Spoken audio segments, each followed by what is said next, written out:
কোন একটা ঝামেলা তৈরি হয়েছে, মাথা রক্ত উঠছে, দিলাম ঠুস ঠাস মাইরা, এরপরে জেলের ভাত খাও, ফাঁসির কাষ্টে ঝুলো, বিপদের মধ্যে পড়ো। ঠিক না ঠিক?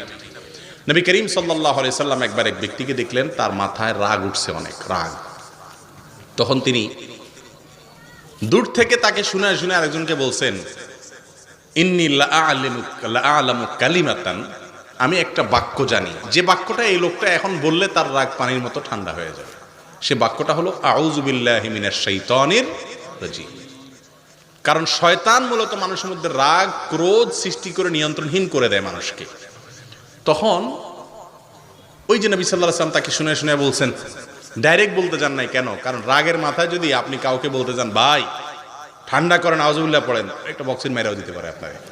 ঠিক না ঠিক?